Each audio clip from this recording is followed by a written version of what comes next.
పిలుచుచున్నది ప్రతి వారిని వినుమా విశ్వసించుమా.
తిరిగి నలిగెను. నిన్ను పూజించినే తృప్తి పొందెదను. నిన్ను పూజించినే తృప్తి పొందెదను. హల్లెలూయా హల్లెలూయా హల్లెలూయా హల్లెలూయా హల్లెలూయా హల్లెలూయా హల్లెలూయా హల్లెలూయా. దయామయా కృపామయా కరుణామయా ప్రేమామయా.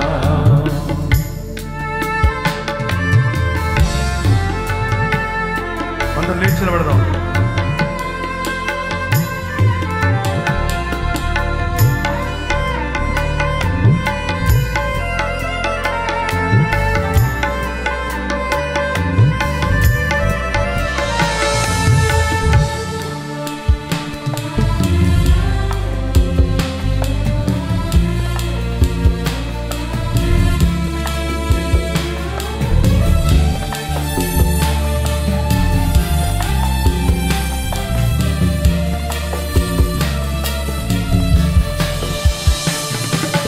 నాదు ప్రాణమునకు ప్రాణము నీవే, నాకు జీవమైన దైవము నీవే.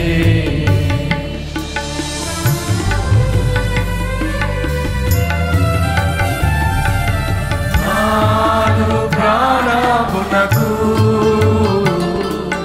ప్రాణము నీవే,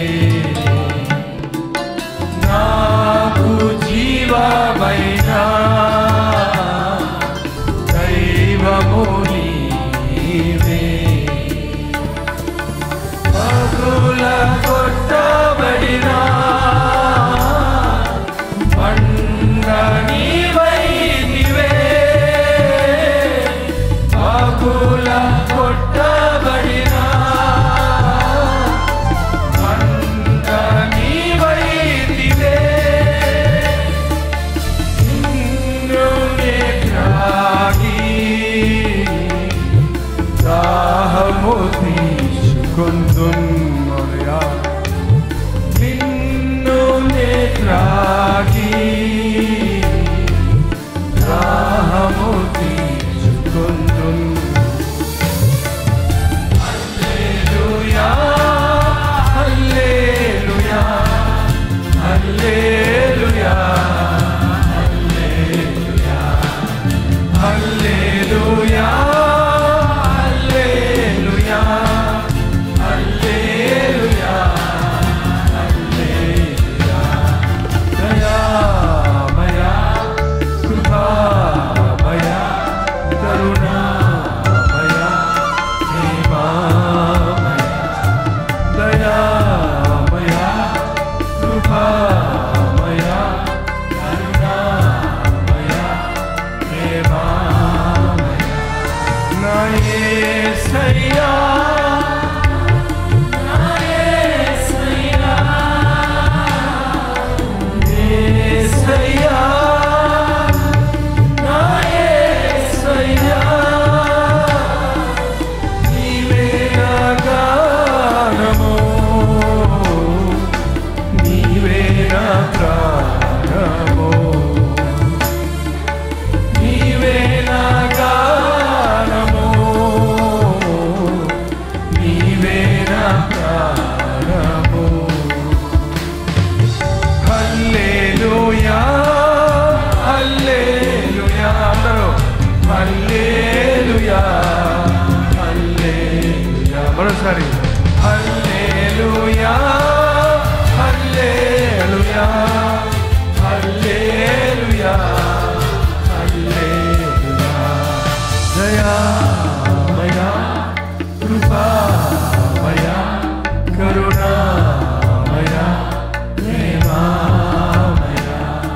దయామయ కృపామయ కరుణామయ ప్రేమామయ నా యేసయ్యా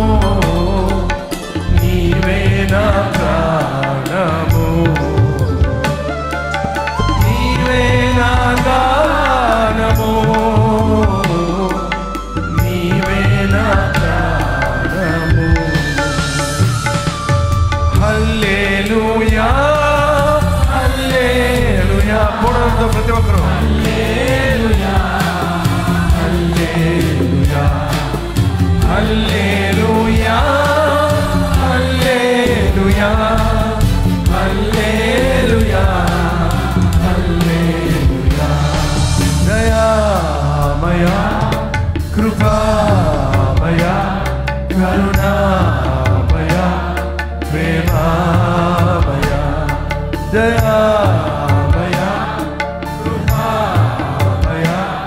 కరుణామయ ప్రేమామయ దయ కలిగిన దేవా కరుణ కలిగిన దేవా ప్రేమ కలిగిన ప్రభువా కరుణ కలిగిన యేసయ్యా నీకు వందనాలయ్యా. నీవే మా గానము, నీవే మా జీవము, నీవే మా సర్వమునయ్యా. మా కొరకు ఈ కలువరి సిలువలో పగలగొట్టబడిన నీ శరీరమే మా జీవాహారమయ్యా. ఆ కలువరి శిలువలో నీవు చార్చిన రక్తమే మాకు జీవజల ధారలుగా ఉన్నదయ్యా. నా యందు విశ్వాసం ఉంచిన వాడు ఆకలి కొనడు, దప్పి కొనడు అన్న మాట ఆ పరలోక రాజ్యములో ఆకలి దప్పకలు లేనటువంటి ఆ రాజ్యములో నిరంతరము నీతో ఉండాలని పాపులమైన మమ్మల్ని లోకానికి వచ్చి నీ రక్తాన్ని కార్చి నీ ప్రాణాన్ని అర్పించి నీ రాజ్య వారసులుగా చేసుకున్నట్టుగా మమ్మల్ని విమోచించిన ప్రభువా నీకు వందనములయ్యా. మేము నీ సొత్తయ్యా.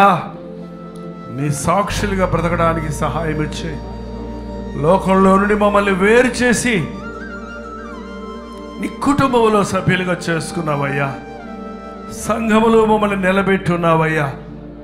క్రీస్తు రక్తములో కడుగబడిన ఆశ్చర్యకరమైన జనముగా, రాజులైన యాజక వంశముగా మమ్మల్ని చేసుకున్నందుకు వందనములయ్యా.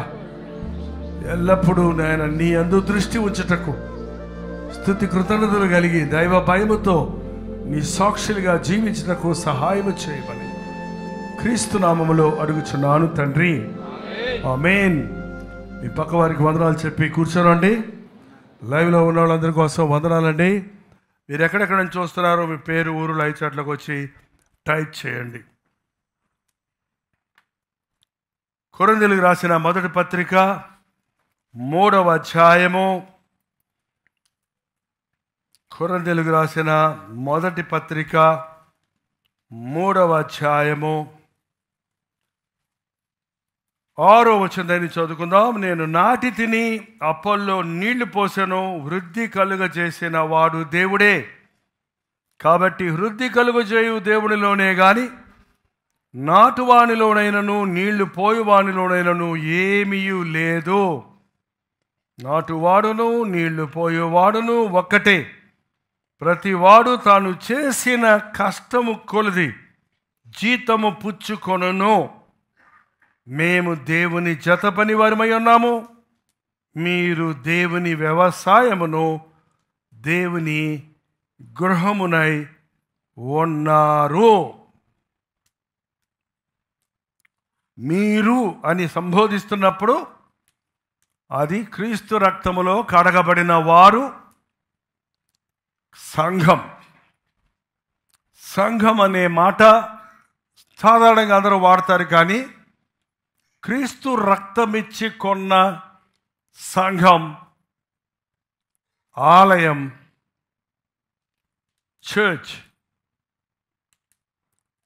ఎంతమంది క్రీస్తు రక్తంలో కడగబడిన వారు ఇక్కడ ఉన్నారో హల్లెలూయా చెప్పండి. క్రీస్తు రక్తంలో కనబడిన వారు ఎప్పుడు గుర్తుపెట్టుకోవాలి, మీరు మీ సొత్తు కాదు, మీరు విలువ పెట్టి కొనబడిన వారు కనుక మీరు ఇంట్లో పడుకోండి, నిద్రపోండి. కనుక అంతేనా? కనుక చదవండి. కొరింథీయులకు రాసిన అదే మొదటి పత్రిక 6వ అధ్యాయం 20వ వచనం అండి. మీరు విలువ పెట్టి కొనబడిన వారు గనుక ఏం చేయమన్నాడు? మీ దేహములతో, మీ నోటితో దేవుడిని మహింపరచండి అంటే వేరేలాగా ఉండేది. నోటితో దేవుని మహిమపరచండి అంటే 4 సార్లు హల్లెలూయా చెప్పి ముగించుకుంటే అయిపోద్ది. కానీ దేనితో దేవుణ్ణి మహిమపరచాలంట? మన దేహం అంతా ఎవరిది? నోటి మాటలతో భక్తి కనపరచడం కాదు, మన బ్రతుకులో దేవుని శక్తిని చూపించాలి. బ్రతుకులోని ప్రతి అవయవాన్ని, శరీరంలోని ప్రతి అవయవాన్ని దేవుని నిమిత్తమై వాడాలి. మీ శరీరములు ఎవరి నిమిత్తం వచ్చాయి? 15వ వచనం అక్కడే. మీ దేహములు క్రీస్తునకు అవయవములై ఉన్నవి అని మీరు ఎరుగరా? ఎవరి నిమిత్తం అండి? క్రీస్తు అవయవాలు ఎవరి నిమిత్తం? 13వ వచనం చదివితే, భోజనము కడుపునకును కడుపు భోజన పదార్థములకు నియమించబడినవి, దేవుడు వానిని నాశనం చేయను. దేహము జాగ్రత్త నిమిత్తం కాదు, ప్రభువు నిమిత్తమే. ప్రభువు దేహము నిమిత్తమే. ఈ దేహాన్ని లోక సంబంధమైన కార్యాలకు, పాప సంబంధమైన కార్యాలకు దేవునితో ఒక నిబంధన చేసుకున్న తరువాత ఏంటండి, వివాహము వాగ్దానాలు చెప్పినాడు. ఒక మాట ఉంటుంది, చాలామందికి నోరు తిరగదు తెలుగులో. అది మరణము మనలను వేరు చేయు వరకు నీతోనే ఇతరులను వల్లక నీతోనే కాపురము చేయుదును అని దేవుడితో ఒక నిబంధన చేసుకుంటే దాన్ని ఏమంటున్నారు? వివాహం అంటున్నారు. రక్షించబడ్డప్పుడు మనం ఏం చేస్తున్నాం అన్నమాట? దేవునితో నిబంధన చేసుకుంటున్నాం. ఏమని? బాప్తీసం ఇచ్చినప్పుడు మీతోటి పాస్టర్ గారులు ఏమి ఒప్పింపరా? ఏం ఒప్పుకుంటారు? యేసుక్రీస్తు నీ సొంత రక్షకుడిగా అంగీకరించావా? నీ పాపములను ఒప్పుకొని విడిచిపెట్టావా? ఇక మీదట ఎన్ని శోధనలు, ఎన్ని పోరాటాలు వచ్చినా లోకాన్ని ప్రేమించకుండా మరణం వరకు దేవునికి నమ్మకంగా ఉంటావా? చూద్దాం అంటే బయటికి పంపించేయాలి, తొట్లో నుంచి బయటికి. ఏంటంటే ఉంటాను, గంగిరెద్దులా తలకాయ ఊపుతారు కొంతమంది. నేనైతే ఊరుకోను, తలకాయ ఊపొద్దు. ఉంటాను. నీ పాపములు క్షమాపణ పొందావా? పొందాను. ఇక నుంచి లోకాన్ని ప్రేమించకుండా ప్రభువుని ప్రేమిస్తావా? ప్రేమిస్తాను. అది దేవునితో ఒక నిబంధన చేసుకున్నప్పుడు ఏమైపోయామంటే మనం దేవుని బిడ్డలమైపోయాం. అంతవరకు సాతాను ఆధ్వర్యంలో ఉన్నాం, పాతాదాము స్వభావంతో నిండి ఉన్నాం. బాప్తీసం పొందిన ప్రతి ఒక్కడు గుర్తుపెట్టుకోవాలి, నువ్వు విలువ పెట్టి కొనబడ్డా వాడివి. నీవు దేవునితో ఒక నిబంధన చేసుకున్నావు కాబట్టి నీ దేహము దేవుని నిమిత్తము, నువ్వు దేవుని నిమిత్తము నీ దేహముతో దేవునిని మహిమపరచాలి. ఎంతమందికి దేహాలు ఉన్నాయి? దేహంలో ఎన్ని అవయవాలు ఉన్నాయి? ఎప్పుడన్నా దేహంలో ఎన్ని అవయవాలు ఉన్నాయో లెక్క పెట్టుకొని చూసుకున్నారా? నీ దేహంలో ఉన్న పాదములు, సువార్తను ప్రకటించు పాదములు పర్వతముల మీద నీ పాదాలు దేవుని కొరకు వాడాలి, సువార్త కొరకు వాడాలి, ప్రభువును మహిమపరచుటకు వాడాలి. సర్వలోకమునికి వెళ్ళి సర్వ సృష్టికి సువార్తను ప్రకటించాలి. నీ చేతులు దేవునికి సమర్పణ చేయాలి. నీ చేతులతో నైపుణ్యతను దేవుని కొరకు వాడాలి. నువ్వు అది వాయిద్యాలు వాయించినా, నువ్వు కెమెరాలు పట్టుకున్నా, నువ్వు దానం చేసినా, నీ ఒక వృత్తి చేసినా, నీ ఒక పని చేసినా అవన్నీ దేవునికి మహిమ తెచ్చేవిగా ఉండాలి. నీ కళ్ళు ఏం చదువుతున్నాయి? పొద్దున్న లేస్తే నీ కళ్ళు బైబిల్ మీద పరిగెత్తే వారి కళ్ళు ఎన్నున్నాయి? నీ కన్నులు బైబిల్ మీద పరిగెడుతున్నాయా? బైబిల్ అక్షరాలను పరిగెడుతున్నాయా? వాట్సాప్ మెసేజ్ల మీద పరిగెడుతున్నాయా? నీ కళ్ళు దేవుని కోసం వాడాలి. నీ చెవులు వినికిడి ఏం వింటున్నావు? పొద్దున్న లేచిన కానీ సాయంత్రం దాకా ఏం వింటున్నావు? ఏదో ఒకటి వింటూనే ఉంటావు, రకరకాల శబ్దాలు వింటూనే ఉంటావు, రకరకాల విషయాలు వింటూనే ఉంటావు. దేవుని మాట చెవి యొక్క ఆలకిస్తున్నావా? వినేవాడు జ్ఞానం అవుతాడండి, మాట్లాడేవాడు బుద్ధిహీనుడు అవుతాడు, పెక్కు మాటలు పలుకువాడు బుద్ధిహీనుడు అవుతాడు. వినుటకు వేగిరపడగారు వారిగా ఉండాలి. వినాలి, దేవుని మాటలు వింటుంటే అంత జ్ఞానం. వాక్యాన్ని వినటం, నోరు తెరిస్తే దేవుని మహిమపరిచే మాటలు మాట్లాడటం, దేవుడు చేసిన మేళ్లను గురించి సాక్ష్యం ఇవ్వటం. దేవుని కొరకు మన నోరు దేవుని కోసం వాడాలి. ఎంతమంది సువార్త చెప్పడానికి, ఎంతమంది దేవుణ్ణి స్తుతించడానికి మీ నోటిని వాడుతున్నారు? ఎంతమంది నోటిని దేవునికి సమర్పించుకొని, ఈ నోటితో నేను అబద్ధం ఆడను, ఈ నోటితో నేను వక్రీకరించను, ఈ నోటితో అపవాదికి సంతోషమిచ్చే మాటలు మాట్లాడను. నీ దేహంలోని ప్రతి అవయవం నీకు ఇచ్చిన ఒకటి ఉంది, పైన కనపడదు మన కంటికి. చచ్చిన తర్వాత కూడా మనం చూసుకోలేవు. నీ బ్రెయిన్ నువ్వు చూసుకోలేవు. ఆ ఎక్స్రేలు అయితే తీస్తారేమో కానీ అందులో ఏం కనపడదు, బొమ్మలు తప్ప. ఏంటంటే నీ బ్రెయిన్ ఎవరి కోసం వాడాలి? అక్కడ యుక్తులు, కుయుక్తులు, డివైజెస్, అనవసరమైన యుక్తులతో, మోసాలతో, తంత్రాలతో ఆలోచనలు జరుగుతుండే వ్యవస్థ. అక్కడి నుంచి ఉత్పత్తి అయ్యే ఎనర్జీ, పవర్ అంతటిని మిస్యూజ్ చేస్తున్నాడు మనుషుడు. దేవుడిచ్చినటువంటి జ్ఞానంతో దేవుణ్ణి మహిమపరచడానికి బదులు ప్రకృతి వైపరీత్యమైన కార్యాలను, విపరీతమైనటువంటి కార్యాలను చేస్తూ మనుషుడు తను తాను చెడగొట్టుకుంటూ చుట్టూన్న వారిని చెడగొడుతున్నాడు. నువ్వు ఒక్కసారి క్రీస్తు రక్తంలో కడగబడిన తర్వాత నీ చేతులు, నీ పాదములు, నీ నోరు, నీ చెవులు, నీ కళ్ళు, నీ ముక్కు, నీ శరీరంలో ఇన్నర్ పార్ట్స్ ఉన్నాయి ఎన్నో, నీ లంగ్స్, నీ కిడ్నీస్, నీ లివరు, నీ హార్ట్, ఇదంతా కూడా దేవుడు ఇచ్చిందని గుర్తుపెట్టి దేవుని కోసం వాటిని మనం ఉపయోగించాలి. అవి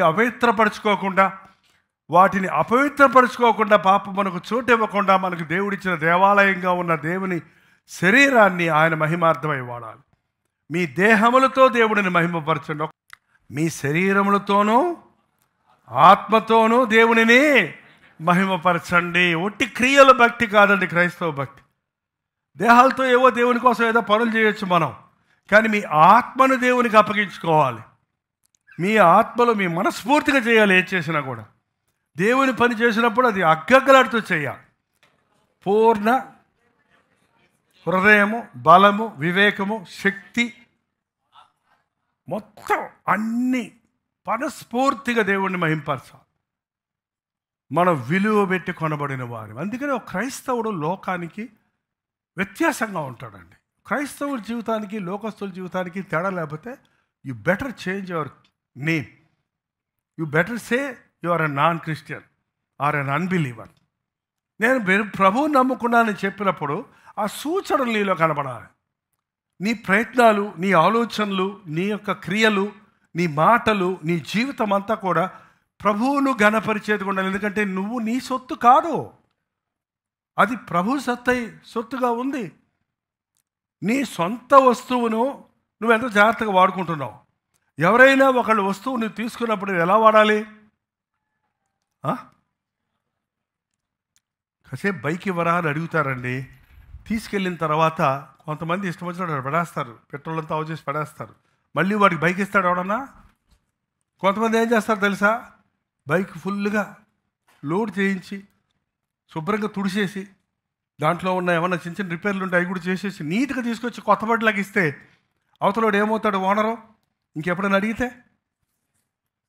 ఏంటండి, దేవుడు నీకు ఇచ్చిన దాన్ని నువ్వు పాడు చేసేసి, శరీరాన్ని పాడు చేసేసి, దేవా నన్ను బాగు చేయమని మళ్ళీ ప్రార్థన చేస్తున్నారు కొంతమంది. దేవుడిచ్చిన శరీరాన్ని జాగ్రత్తగా వాడు, ఇది నీది కాదు. ఆ గొడ్డలు పడిపోయిందంట నీళ్ళల్లో. అయినా ఆ గొడ్డలు నీళ్ళలో పడిపోయింది, అది ఎరువు తెచ్చుకుంది, నాదైనా పర్వాలేదు పోతే పోయిందని. అది ఎవరితో తెచ్చుకున్నాను, నేను దీనికి లెక్క చెప్పాలి అని కేకేసినప్పుడు అతని చేతికి వచ్చినట్టు దేవుడు మనకి ఈ లోకంలో ఉన్న ఈ శరీరాలు తత్సమయానికి వాడుకోవడానికి ఇచ్చాడు. ప్రభు బిడ్డలమైన తర్వాత నీ కొత్త శరీరం, కొత్త మనసు, కొత్త ఆలోచనలు ఇచ్చాడు. మళ్ళీ దాన్ని పాడు చేయడానికి వీల్లేదు. సంఘము అంటే క్రీస్తు రక్తములో కడగబడిన వారు మాత్రమే నిజమైన సంఘం అండి. క్రైస్తవ మీటింగ్లకు వచ్చే వాళ్ళందరూ సంఘం కాదు. ఉజ్జీవ సభలకు వచ్చే వేల మంది సంఘం కాదు. యేసుక్రీస్తుని వ్యక్తిగతంగా అంగీకరించి బాప్తిసం పొందిన వాళ్ళందరూ సంఘం. ఏది సంఘం? ఎవరు చేయొత్తండి అంటే బాప్తిసం పొంది మారు మనసు పొందిన వారు చేయి బాగా ఎత్తండి. మీరెవరో అంటే విలువ పెట్టి కూడబడిన వారు, మీ దేహములతో దేవునిని మహిమపరచాలి. మీరందరూ ఈ సంఘంలో ఉద్యోగస్తులు కాదు, నేను మీకు బాసును కాదు. ఏంటండి? కానీ ఈ సంఘం దేవునిది. సంఘ కాపరిగా దేవుడు నన్ను నియమించాడు కాబట్టి గొర్రెలకి దారిలో పెట్టాల్సిన పని ఎవరిది? కాపరిది. సంరక్షించాల్సిన పని ఎవరిది? కాపరిది. మేపాల్సిన పని ఎవరిది? వెతకాల్సిన పని ఎవరిది? కొవ్వు ఉంటే ఏం చేయాలంటే శిక్షనే మేత పెట్టి లయపరచాలట. అందుకే సంఘ కాపరి అరుస్తాడు, గద్దిస్తాడు. ప్రేమ లేని వాడైతే పట్టించుకోడు. జీతగాడు నా పని అయిపోయింది, నా పని ప్రసంగం చేయటం, చేశానా పోయానా. అలా కొన్ని చర్చెస్ ఉంటాయి. ఏంటండి? కొన్ని బోధలు ఉంటాయి. ఓ స్తుతికోవడానికి ఒక పాస్టర్ గారిని పిలుచుకున్నాడంట. ఆ పాస్టర్ గారిని వాక్యం చెప్పమని అడిగారంట. ఆయన కూర్చొని సరిగ్గా చక్క బాచిపాట్లు వేసుకొని కూర్చొని 2 గ్లాసులు పాలు తాగి కూర్చొని మొదలుపెట్టాడు ప్రసంగం. పాటలు అయిపోయినాయా? అయిపోయినాయి అండి, ప్రసంగం చెప్పండి. మెల్లగా చెప్తున్నాడంట, వాళ్ళవ్వకుండా ఆయాసం రాకుండా మెల్లగా చెప్తుంటే ఆ వెనకున్న వాళ్ళ దగ్గరకు వచ్చి, అయ్యగారు కొంచెం గట్టిగా చెప్పండి, వెనకున్న వాళ్ళకి వినపడతాం లేదంట. చాలా ఎవరికి అవయాన్ని ఇచ్చే 10 రూపాయలకి ఎంతకంటే గట్టిగా కూడా చెప్తాడు అన్నాడంట. ఆ రోజుల్లో పాస్టర్ గారికి చాలు 10 రూపాయలు, పిల్లవాళ్ళకి చాలు పప్పు బెల్లాలు అన్నట్టు దసరాకి వెళ్తారు చూడండి. అట్లా పాస్టర్ గారు వచ్చారంటే 10 రూపాయలు తీసి ఇచ్చేవాళ్ళు ఆ రోజుల్లో. స్తుతికోవడానికి పెట్టుకొని అందరికీ వేలకు వందలు పెట్టి భోజనాలు పెడతారు. పాస్టర్ గారికి ఏమో 10 రూపాయలు పెడతాడు. ఆయన ఎవడో సరైన పాస్టర్. 10 రూపాయలకి ఎంతకంటే గట్టిగా చెప్తానయ్యా, నువ్వు 100 రూపాయలు ఈ గట్టిగా అరిసిపోతా, ఆ తర్వాత ఏమైందో నాకు అక్కర్లేదు. అది కాదండి, జీతగాడే కానీ కాపరి 10 రూపాయల కోసమో, పట్టడి అన్నం కోసమో, ఇచ్చే బహుమానాల కోసమో, మెచ్చే మెప్పుల కోసమో సేవ చేసేవాడు కాపరి కాదు. దేవుడు కాపరులను లెక్క అడుగుతాడు. ఇది నా సంఘం అంటారు కొంతమంది. నీ సంఘం ఏంటి, నా సంఘం ఏంటి అంటాను నేను ఎప్పుడు కూడా. ఏంటండి? సంఘం ఎవరిది? క్రీస్తు రక్తం ఇచ్చి కొన్నది సంఘం. ఈ కొరంది సంఘంలో అనేకులు ఇలాగే, మా సంఘం మేము అపోల్లోకి చెందిన వాళ్ళమి, మేము పేతురుకు చెందిన వాళ్ళమి, మాది కేఫా సంఘము, మాది పౌలు సంఘము అని అంటుంటే, ఏమయ్యా మీరు క్రీస్తు పౌలు ఏమన్నా మీ కొరకు సిలువలో చనిపోయాడా? నేను నాటాను, అపోల్లో నీళ్లు పోశాడు. వృద్ధి కలుగు చేసింది ఎవరో? ఒక పాస్టర్ గారు వాక్యం ఎత్తారు, ఇంకో పాస్టర్ గారు ప్రార్థన చేశారు. నువ్వు చెన్నైలో వాక్యం విన్నావు, ఇంకోసారి వెళ్ళి బాప్తీసం తీసుకున్నావు, అక్కడికి వెళ్ళి మెచ్యూరిటీ పొందావు. నువ్వు ఏ సంఘానికి చెందినోడివి? క్రీస్తుకు చెందినోడివి. నువ్వు భక్తిలో ఎదిగేటట్టు చేసేది ఎవరు? పాస్టర్ కాదు, నీళ్ళ బాప్తీసాలు కాదు. నేను నాటాను, అపోల్లో నీళ్లు పోశాడు, వృద్ధి కలుగు చేసేవాడు యెహోవాయే. మేము దేవుని జతపని వారిమి, మీరు మా వ్యవసాయం. ఓ చెట్లు ఉన్నాయంటే ఆ తోటమాలి నీళ్లు పెడతాడండి, ఆ విత్తనాలు విత్తుతాడు. ఆ పంట పండిందంటే దాన్ని పండించింది విత్తినోడా, నీళ్లు పెట్టినోడా, పెట్టుబడి పెట్టినోడా? ఒక బస్తా బియ్యము ధాన్యం వేస్తే కొన్ని బస్తాలు ధాన్యం పొందుతున్నారు. ఆ వృద్ధి కలుగు చేసింది ఎవరో? దేవుడే. సంఘం. ఎంతమందికి సంఘ చరిత్ర తెలుసు? సంఘ చరిత్ర తెలియకుండానే పాస్టర్ గారులు అయిపోతున్నారండి. సంఘ చరిత్ర తెలియకుండానే సంఘాల గురించి ప్రసంగాలు చేస్తున్నారు ఎక్కువ మంది. సంఘం ఎప్పుడు పుట్టింది తెలుసా తెలీదా? సంఘం ఎప్పుడు పుట్టింది? యేసు ప్రభు శిలువ మరణ పునరుద్ధానాల తర్వాత, క్రీస్తు రక్తము చిందించిన తరువాత, పరిశుద్ధాత్ముడు పరమ నుండి దిగి వచ్చిన తర్వాత సంఘం పుట్టింది. అంటే ఇప్పటికి ఎన్ని సంవత్సరాలు అయింది సంఘం పుట్టి? 2020 సంవత్సరాలు అనుకోండి. పోనీ ఇంచుమించు 2020 సంవత్సరాలు పైబడి సంఘం ఉంది. ఆది సంఘం AD 30 అనో 2020 కూడా రాదు, ఎందుకంటే యేసు ప్రభు వయసుతో రావాలి సంఘం. ఫస్ట్ AD 30 అంటే క్రీస్తు పూర్వం 30వ శతాబ్దం నుండి 300వ శతాబ్దం వరకు, క్రీస్తు శకం అంటారు. ఓకే, క్రీస్తు శకం 30వ సంవత్సరం నుండి 300 సంవత్సరాల వరకు సంఘము ఆది సంఘం అని పిలువబడింది. ఏ సంఘం అది? వాళ్ళకి ఆస్తులు లేవు. ఆది సంఘంలో ఉన్న వాళ్ళకి ఏం లేవో? ఆస్తులు లేవు. ఆత్మబలం ఉండింది, ప్రార్థనా శక్తి ఉండింది, ప్రేమ ఉండింది, ఐక్యత ఉండింది. ఇంటింట మీటింగ్ పెట్టుకునేవాళ్ళు, వేల మంది బాప్తీసాలు పొందేవారు. సంఘం దినదినాభివృద్ధి పొందింది. సంఘం ప్రార్థిస్తుంటే దైవజనులు బలంగా వాక్యం అందిస్తే అద్భుత ఆశ్చర్య కార్యాలు జరిగేవి. 300 సంవత్సరాలు వచ్చేటప్పటికి సంఘానికి వ్యతిరేకత వచ్చింది. ఎందుకంటే వ్యక్తులు మారుతున్నారు. ఆ రోజుల్లో గ్రీక్స్, రోమన్స్, గ్రీకులు, రోమియులు, ఈవెన్ యూదులు వేరు, క్రైస్తవులు వేరా కాదా? కొంతమంది గమ్మత్తుగా మాట్లాడతారు. యూదులు ఇంకా యేసుక్రీస్తుని రక్షకుడిగా అంగీకరించలేదు. అనేకులు యేసుక్రీస్తుని అంగీకరించిన వాడు యూదుడైనా, గ్రీకు వాడైనా, భారతీయుడైనా, జపనీస్ అయినా, ఆఫ్రికన్ అయినా, ఆస్ట్రేలియన్ అయినా, పాకిస్తానీ అయినా వారు ప్రభు బిడ్డలుగా మారుతున్నారు. అది కులం కాదు, మతం కాదు క్రైస్తవ్యం అనేది. ఆ సమయంలో నీరో అనే ఒక చక్రవర్తి వచ్చాడు. ఎవడో? నీరో అనే చక్రవర్తి వచ్చి రోమన్ సామ్రాజ్యం ఈ క్రైస్తవుల ద్వారా అణిచివేయబడద్దనే పొలిటికల్ వ్యూలో ఆలోచించి క్రైస్తవుల్ని చెదరగొట్టడం, హింసించడం మొదలుపెట్టాడు. నానా విధములైన హింసల పాలైంది సంఘం. ఆ హింసలలో కూడా నిలబడగలిగింది, తట్టుకోగలిగింది. బికాస్ వారు క్రీస్తునందు విశ్వాసం ఉంచారు. ఆ సంఘము అలాగూ ఆ పోరాటాల మధ్యలో అనేకులు హతసాక్షులయ్యారు ఆ సీజన్లో. ఆ తర్వాత సంఘం 300 నుండి ఎంతవరకు చెప్పాను? 300 సంవత్సరం. 300 తర్వాత 600 నుండి 1000 సంవత్సరం వరకు సంఘం కొంచెం విస్తరిస్తూ ఉంది. కానీ అనేకమైన వ్యతిరేకాల మధ్యలోనే సాగుతూ ఉండింది. ఆ తర్వాత ఇంకా చాలా పెద్ద హిస్టరీ ఉంది. అది హిస్టరీ అంతా చెప్పి మిమ్మల్ని గజిబిజి చేయడానికి కానీ ఇప్పుడు మనం దీన్ని డ్రాక్ చేయటం కాదు.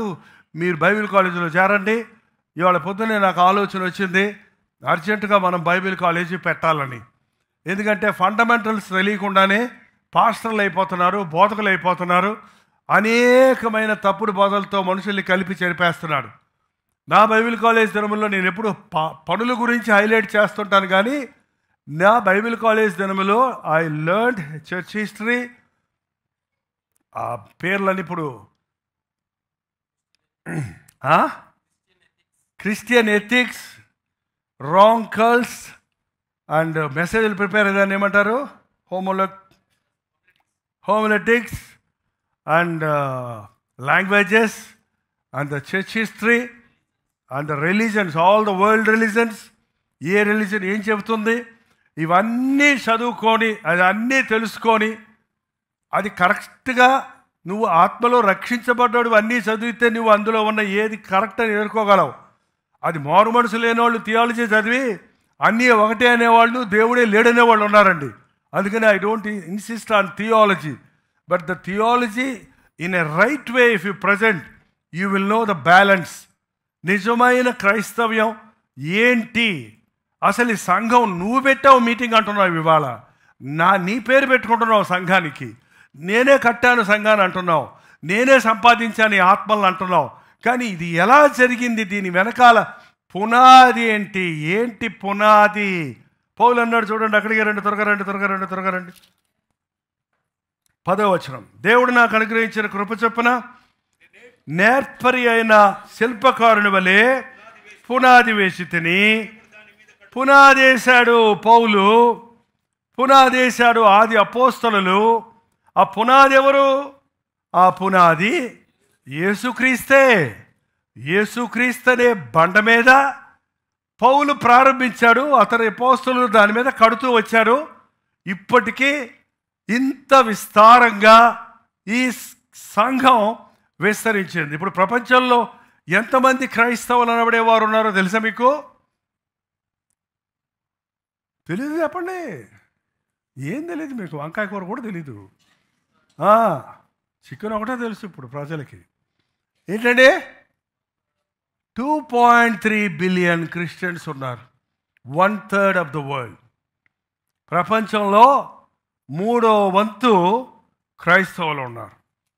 అందులో కర్ల్స్ ఉన్నాయి, అందులో రోమన్ క్యాథలిక్స్ ఉన్నారు, అందులో ప్రొటెస్టెంట్స్ ఉన్నారు, డిఫరెంట్. కానీ క్రైస్తవులు క్రీస్తునందు మెయిన్గా విశ్వాసం వచ్చిన వారు, తప్పుడు సిద్ధాంతాలు ఏవైనా అవి సర్వత ఫిల్టర్ చేసుకుంటే ప్రభువుని ఎరిగామన్న వారు 2.3 బిలియన్ పీపుల్ ఉన్నారు.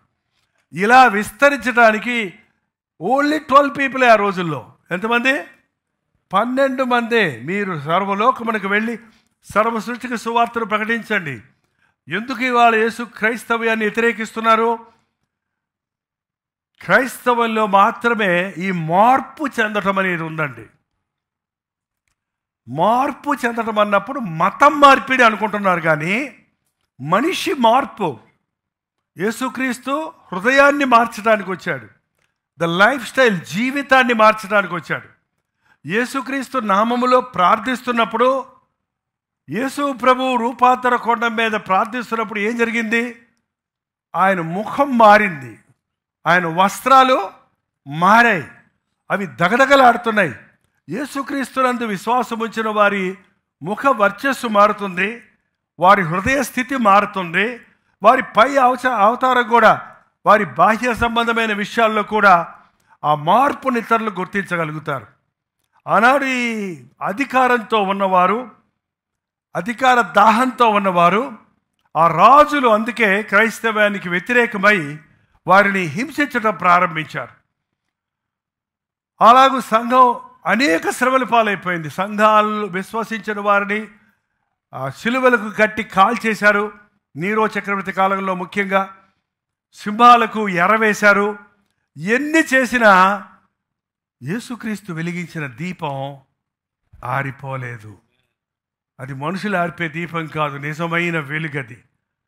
ఇన్ని సంవత్సరాల తర్వాత ఎన్నో రకాలుగా అపవాది లోకములు క్రైస్తవులను హింసించి, బాధించి, చెదరగొట్టి, హీనపరిచి, బానిసలుగా చేసి, చెరల్లో పెట్టి ఎన్ని విధాలుగా చేసినా కూడా ఇంకా క్రైస్తవ్యం అనేది విజృంభిస్తూ పోతూనే ఉంది. కారణం అది క్రీస్తు శరీరం. సంఘం అంటే క్రీస్తు యొక్క శరీరం. సంఘములో ఉన్న మనందరం ఆయన శరీరంలోని అవయవాల్లాగా ఉండాలని బైబిల్ చెప్తుంది. ఒకసారి ఆ వచనం కూడా చూడండి. ఆయన శరీరమై అన్నాడు. 12వ అధ్యాయము, కొరింథీయులకు రాసిన మొదటి పత్రిక 12వ అధ్యాయము 13 కూడా చదువుదాం చూడండి, లేక 12 చదవండి. ఎలాగనగా ఏకమై ఉన్నను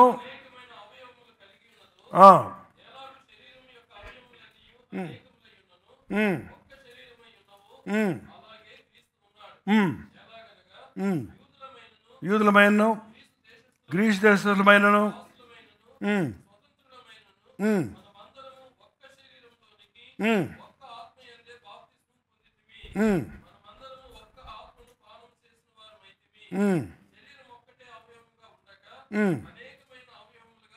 చాలండి. ఏమన్నారు? ఎవరైనా సరే, యూదుడో, గ్రీకుడో, తెలుగోడో, తమిళోడో, ఇప్పుడు మనం పెట్టుకోవచ్చు.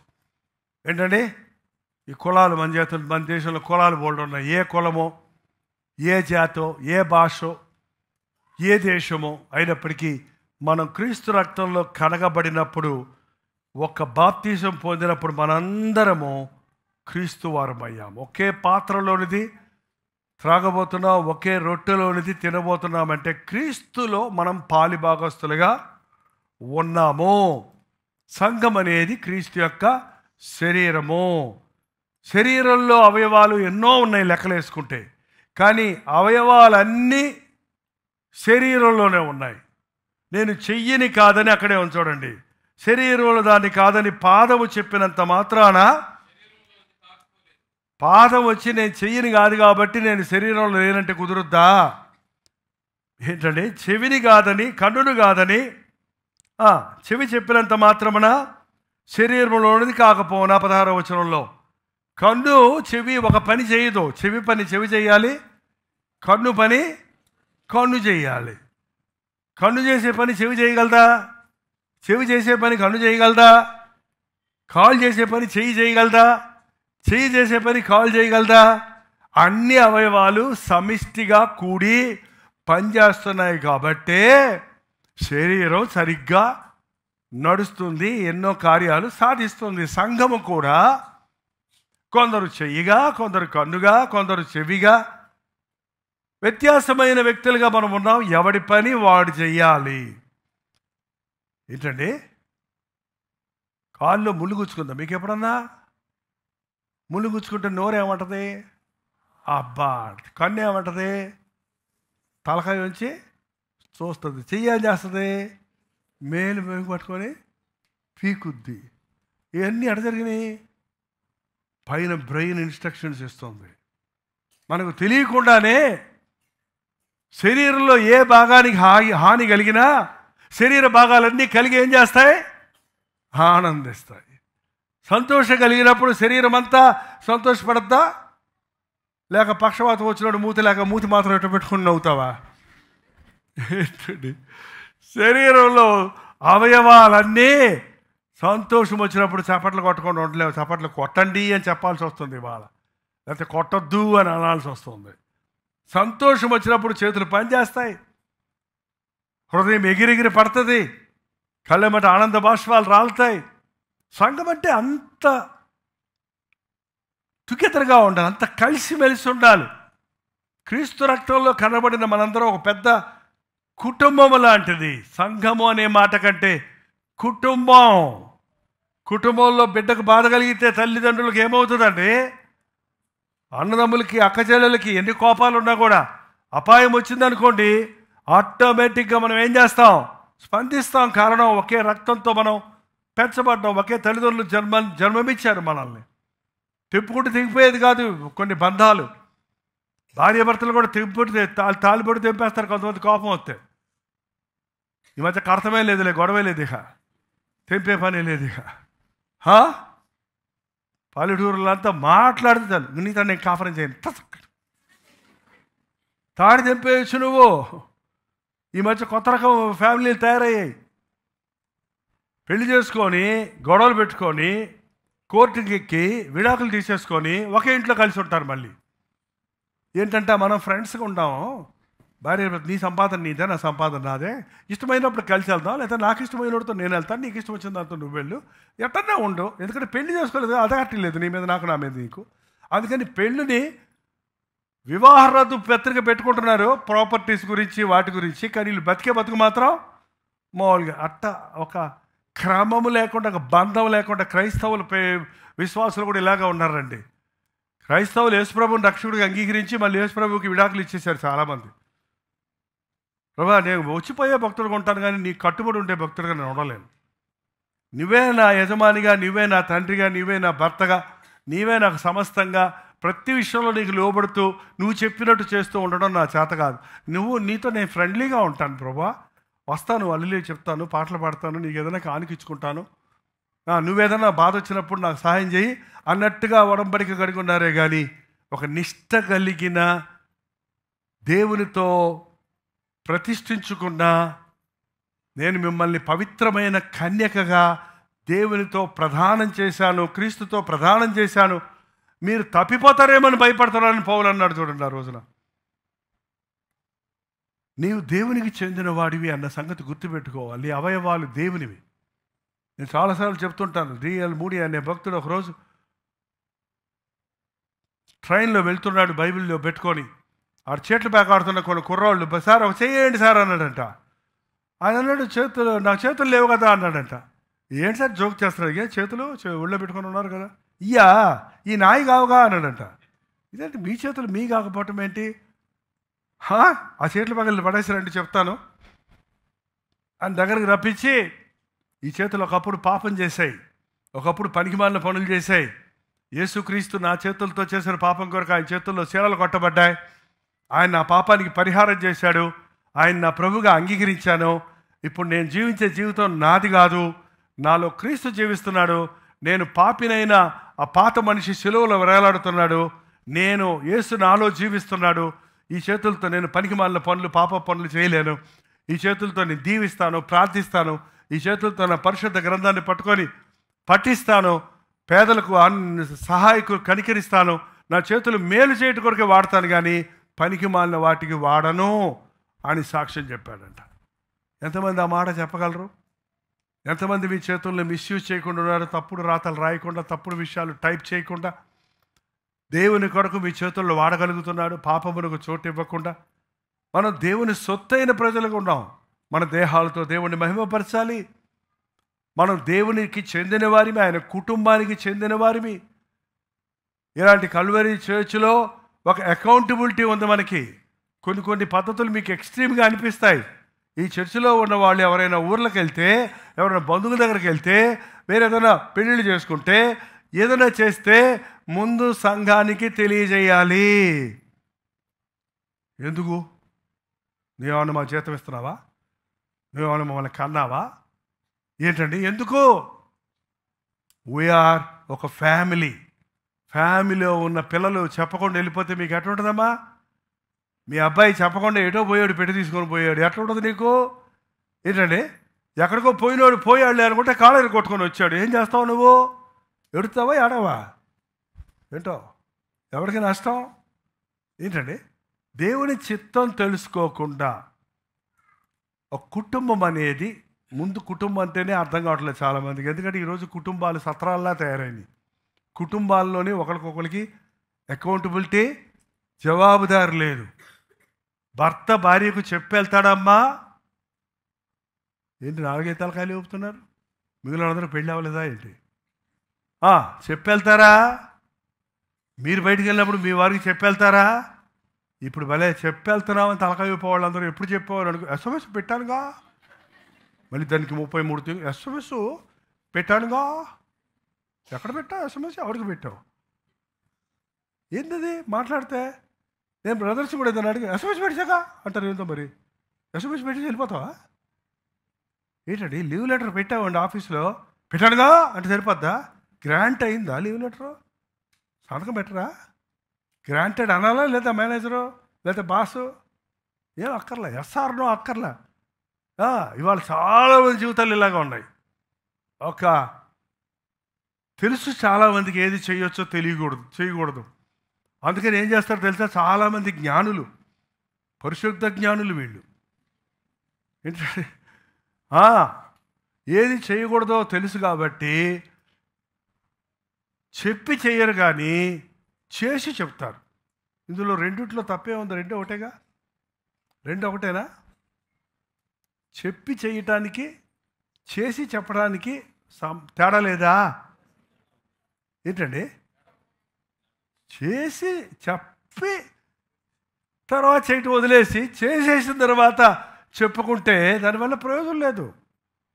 చాలామంది జీవితాల్లో ఒక కుటుంబంలో ఐక్యత లేదు. వాళ్ళ కుటుంబాలు కూలిపోతున్నాయి, అందుకే సంఘాలు చెదిరిపోతున్నాయి. అందుకే సంఘం అంటే ఒక కుటుంబం, సంఘం అంటే ఒక బిల్డింగ్ అంటే ఈ బిల్డింగ్ కాదు, సంఘం అంతా చేరితే ఒక బిల్డింగ్ అయింది. మనం దేవుని కట్టడమై ఉన్నాము. మీరు ఈ గోడలు చూస్తే ఇప్పదీసి చూసామనుకోండి, లోపలికి వెళ్తే ఏమున్నాయండి? అక్కడ ఏముంటాయండి? అయ్యో, పునాది రాయి ఉంటుంది, కాంక్రీట్ బీమ్స్ ఉంటాయి. అన్నిటికంటే ఎక్కువ వాడేది ఏంటి గోడలు కట్టడంలో? బ్రిక్స్ ఉంటాయి. ఇటుకలు ఎట్టుంటాయి చెప్పండి? ఒక ఇటుక మీద ఇంకొక ఇటుక పెడతారు, ఇంకొక ఇటుక పెడతారు, ఇంకో ఇటుక పెడతారు. కింద ఉన్న ఇటుక నడ్డి ఇరిగిపోతుంటుంది. ఎందుకంటే దాని మీద 50 ఇటుకలు కూర్చుంటుంది. దాని గనక నోరుంటేనా, ఆ కిందున్న ఇటుక గనక వీక్ అయిపోతేనా ఆ కిందున్న ఇటుక సరైన సత్తు లేని ఇటుక ఉండి అప్పచ్చిలాగా అణిగిపోతే ఏమైపోద్ది? బిల్డింగ్ అంతా మొత్తం కూలిపోద్ది. నేనెట్టుంటే నీకెందుకు అంటానికి లేదు. సంఘములో ఉన్న విశ్వాసులు అందరూ ఆరోగ్యంగా ఉండాలి, ఆధ్యాత్మికంగా ఉండాలి, విశ్వాసంతో ఉండాలి. అప్పుడే చర్చి స్థిరంగా దేవుని నామానికి మహిమ వచ్చేటట్టుగా ఉంటుంది. సంఘములో ఉన్న విశ్వాసులు పక్కోడు బలహీనుడైతే నాకేంటి, ఆ ముగ్గురు ప్రార్థన చేయకపోతే నాకేంటి అనుకునే వాడిగా ఉంటే ఆ ముగ్గురి వలన సంఘానికే దూషణ వస్తుంది, దేవుని నామానికే సిగ్గు కలుగుతుంది. శరీరంలో ఉన్న అవయవాలన్నీ కూడా, చెయ్యి బాగోకపోతే చెయ్యికే బాధ, నీకేం బాధ? అవునా? చెయ్యి కుండిపోయింది అనుకో, ఏమైంది నీ సంగతి? మిగిలినంతా ఈ చెయ్యి బాగానే ఉంది, మిగిలినంతా బాగానే ఉంది, చెయ్యి మాత్రం బాధ వస్తుంది. ఏం చేస్తావు? ఏం చేయలేవు. అబ్బా శరీరంలో ఒక భాగానికి మనకు వచ్చి చూడండి జ్వరం, శరీరంలో ఎక్కడ ఇన్ఫెక్షన్ వచ్చినా మొత్తం శరీరానికి ఏమొస్తుంది? ఏంటంటే అది థ్రోట్ పెయిన్ అయినా, అది కిడ్నీ ప్రాబ్లం అయినా, అది లంగ్స్ ప్రాబ్లం అయినా, ఓ చక్కటి సింబలం పెట్టారు, వార్నింగ్ బెల్. మనకి ఏం వార్నింగ్ బెల్ అది? జ్వరం వచ్చింది, టెంపరేచర్ రైజ్ అయ్యిందంటే నీ దేహం చెబుతుంది నీ దేహంలో ఏదో ఒక అవయవం పాడైంది, సమ్ ఇన్ఫెక్షన్ వచ్చింది, అందుకు జ్వరాలు రావటం మంచిదండి. జ్వరాలు వచ్చిన వాళ్ళందరూ దయచేసి మెల్లగా చేతులు ఎత్తండి. మెల్లగా అన్నాను నేను, నిజంగానే మెల్లగానే ఎత్తున్నారు వీళ్ళు. జ్వరం వచ్చిన వాళ్ళు చేతులు ఎత్తండి. చిన్నప్పుడు వచ్చిందో మీ అమ్మని అడగండి, లేకపోతే ఇప్పుడు రాలేదేమో గట్టివాళ్ళు అయిపోయి. నాకు ఎప్పుడు జ్వరమే రాలేదన్నాడు ఆయన, ఒక్కసారి వచ్చిన డమాల్చి వచ్చాడు. జ్వరం వచ్చినప్పుడల్లా మనకి ఇంట్లో లోపల శరీరంలో మన వ్యాధి నిరోధక శక్తి ఏమవుతుంది తెలుసా? పెరుగుతుంది. అది పెరగకపోతే వాళ్ళు ఇస్తున్నారు, ఏమి ఇస్తున్నారు? యాంటీబయాటిక్స్ ఇచ్చి పెంచుతున్నారు వాటిని.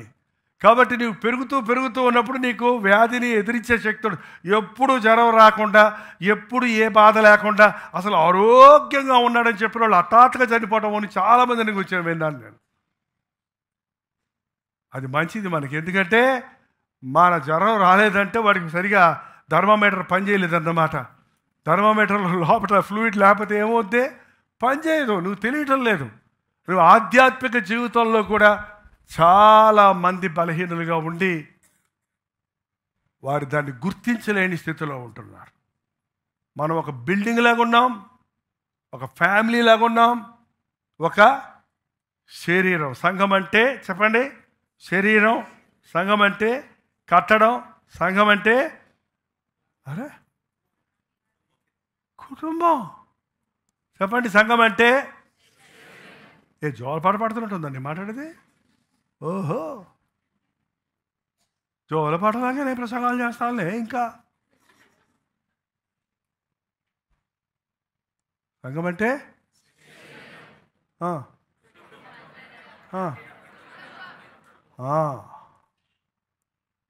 సేవ చేసే మేము దేవుని జాతపాలి వారు. మీరు వ్యవసాయదారుడు. వ్యవసాయము వ్యవసాయం చేసేవాడికి, పనివాడికి ఏం కలుగు చేస్తుంది? పిడికెడు గింజలు పట్టుకొని కన్నీటితో విత్తుటూ పోయేవాడు ఏం చేస్తాడు? సంతోషంతో పనులు కోస్తాడు. ఈ రోజున ఆత్మల కొరకు ప్రయాసపడుతున్నప్పుడు మనుషులను చూడటం లేదండి. నేను నా సేవలో మనుషుల మీద ఆధారపడటం లేదు. నేను కొన్నిసార్లు నా బాధ అంతా ఏంటంటే, నీ ఆశీర్వాదాలు ఇంకొకళ్ళు ఎత్తుకుపోతున్నారు. ఎలా చూస్తూ కూర్చోమంటారు? ఆశీర్వాదం జ్యేష్ఠత్వ పక్క ఎవరికి? ఎవరాయన? ఏం చెప్పాడు వాళ్ళ నాయన? అరే చెప్పండి రా బాబు తొందరగా. ఏం చెప్పాడు వాళ్ళ నాయన? అసలు బైబిలే చదవరా మీరు? ఎవరైనా కొంచెం మాంసం తీసుకురారా, తినేసి నేను నిన్ను ఆశీర్వదిస్తాను అంటే ఏం చేశాడండి ఆయన? ఎటుపోయాడో తెలీదు. ఆయనకు పిచ్చి. అలిసిపోయి సాయంత్రానికి వచ్చాడంటే ఇంటికి ఒకరోజు ఒక జింకను వేటాడలా, ఒక పిట్టను కూడా వేటాడలా. పోనీ ఆడికి వేట రాదా? ఏమని చెప్తున్నాడు ఏసావు గురించి? వేటాడుటయందు నేర్పరితనం ఉంది, కానీ పని చేయాలనే బుద్ధి లేదు, మనసు లేదు, వానికి విలువ లేదు ఆశీర్వాదాల గురించి. పని ఉంది మీ దగ్గర, చాలామంది దగ్గర మంచి నైపుణ్యతలు ఉన్నాయి. You won't do it for God. If at all you want to do it, you will do it for money, you will do it for in your job. When it comes to the God's work, you don't want to do. Use your merit, use your brain, use your talent. How sad it is. You will only get salary when you go out and do something for the world. But when you do it for the Lord, you will get blessings. Blessings is equal to salary is nothing. ఏంటండి, ఎంత salary వచ్చినా that is not a blessing. నువ్వు ఎంత డబ్బు సంపాదించు, that is not a blessing. You cannot compete with blessing with anything else. చాలామంది దాని గురించి గ్రహించడంలా. నువ్వు పనిలో మెరిట్ తెచ్చుకోవాలి, మెడల్ తెచ్చుకోవాలి. పరిగెత్తేవాడు మెడల్ తెచ్చుకోవడానికి ప్రాణాలకు తెగించి పరిగెడతాడు. క్రికెట్ ఆడేవాడు ఎంత ప్రాక్టీస్ చేస్తాడో చూడండి. దేవుని విషయాలు వచ్చినప్పటికీ నీకుంది, ఆ సామర్థ్యం ఉంది, ఆ షార్ట్నెస్ ఉంది, ఆ యొక్క తలాంతులు దేవుడు ఇచ్చాడు. బట్ దేవుని కోసం వాడు. That's it Greaves my heart. అది నా బాధ. ఆడెవడో మోసగాడు వచ్చి ఎత్తుకుపోతుంటే నిన్ను పిలిచి నీకు ఇస్తానంటే నువ్వేమో విలువ లేకుండా పోతే పక్కోడు వచ్చి ఎత్తుకుపోయాడు. నీకు ఉంటుంది. అప్పుడు వచ్చాడు తర్వాత యాసావు వచ్చాడు. ఏమడిగాడు? ఎట్టగో తెచ్చాడు, ఏదో ఎక్కడి నుంచో తెచ్చాడు. చివరికి ఏంటండి తీసుకొస్తే ఏమన్నాడు?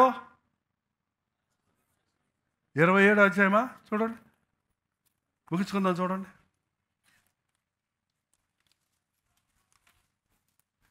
ఆదికాండం అండి బాబు, అది కూడా చెప్పాలా? తిప్పండి 27:37.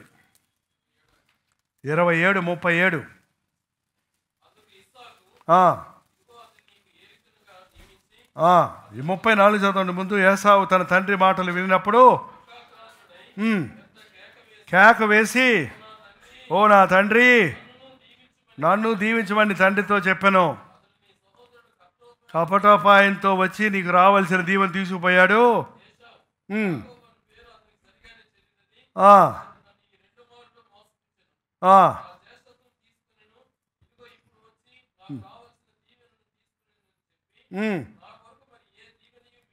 ఏ దీవెని మిగిల్చి ఉంచలేదా?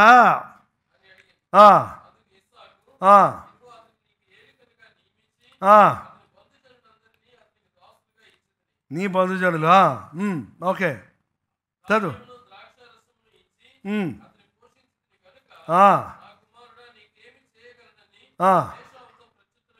38. ఒక దీవెన ఉందా? నా తండ్రి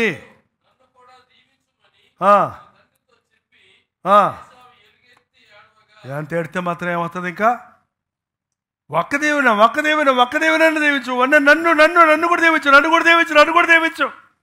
అరే దీవెన అంతా నీకేరా, జ్యేష్ఠ దీవెన అంతా నీకేరా. రారా అంటే పట్టించుకోకుండా పోయాడు. పక్కోడు వచ్చి మోసం చేసుకొని తీసుకుపోయిన తర్వాత తీరిగ్గా వచ్చి నన్ను దీవించంటే ఏముంది? ఇక దీవెన ఏమన్నాడు? నీ నివాసము భూసారం లేక ఉండను, మంచు పడదు, నువ్వు కత్తి చేత బతుకుతావు, నీ సోదరుకు దాసుడు అవుతావు, నువ్వు తిరుగులాడుచుండగా నీ మెడ మీద నుండి అతడి కాడి విరిచి వేయదు. అంతే, ఇంకేం లేదు. నీ భూమి పండదు పో, నువ్వేం చేసినా పంట లేదు పో, నీకు వర్షం కురవదు పో, నువ్వు నీ సహోదరుడికి దాసుడు అయిపోతావు, నీ తమ్ముడికి. నువ్వు అన్నగా నువ్వు ఉండాల్సిన నువ్వు తమ్ముడికి దాసుడు అయిపోతావు పో, నువ్వు అందరి కింద కూడా అయిపోతావు, నువ్వు తిరుగులాడుతూ ఉంటావు. Job trying. You don't need God blessing, you only job. God's blessing ఉంటే జాబ్ నిన్నెత్తుకుంటూ వస్తుంది, అని ఇంటికి వచ్చేస్తుంది ఆన్లైన్లో. Command join in the duty అంటాడు, ఇస్తాడండి. అది నమ్మటం లేదు మనుషుడు. ఏమయ్యా చర్చికి రాలేదంటే జాబ్ సర్చింగ్ అంట. ఏమయ్యా చర్చికి రాలేదంటే ఇంటర్వ్యూకి వెళ్ళాను అంటాడు ఆదివారం నాడు. ఇక్కడ ఈయన ముందు ఇంటర్వ్యూలో, దేవుడి ముందు ఇంటర్వ్యూలో నిలబడు. ఆయన సెలెక్ట్ చేస్తే అందరు లోకంలో ఉన్న వాళ్ళు నేను సెలెక్ట్ చేసుకుంటాడు. అది తెలియటం లేదు ఎన్ని రోజులుండి. సంఘంలో ఉన్న నువ్వు ఎంత విలువైన వ్యక్తివో నీకు తెలియటం లేదే. నీవు దేవుని సొత్తన్న సంగతి గ్రహించడం లేదే, నీ దేహం నీది కాదన్న సంగతి గ్రహించుకోవడం లేదే. నువ్వు దేవుని కుటుంబంలో ఉంటే నీకే లోటు ఉండదు. నీవు దేవుని కట్టడంలో ఉన్నప్పుడు దేవుడు నిన్ను హెచ్చిస్తాడు, దీవిస్తాడు, దేవుడిని నిన్ను ఆశీర్వదిస్తున్నాడని తెలియటం లేదు.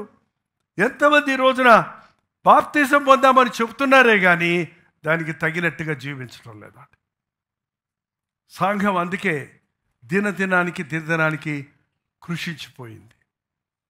కింగ్ జేమ్స్ వర్షన్ ఎప్పుడు వచ్చింది? 1816 కదా, 16th century. యా, అక్కడ ఉంటుంది కింగ్ జేమ్స్ వర్షన్. దాని ఉంటుంది కింగ్ జేమ్స్ వర్షన్ బైబిల్ ఉంటాయి.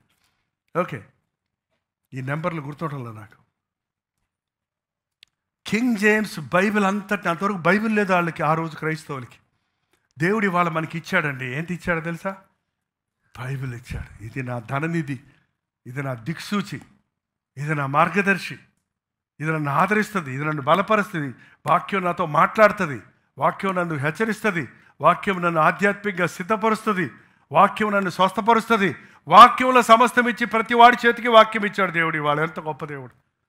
ఈ మొదటి సెంచరీ శతాబ్దంలో ఉన్న వారికి బైబిల్ లేదు.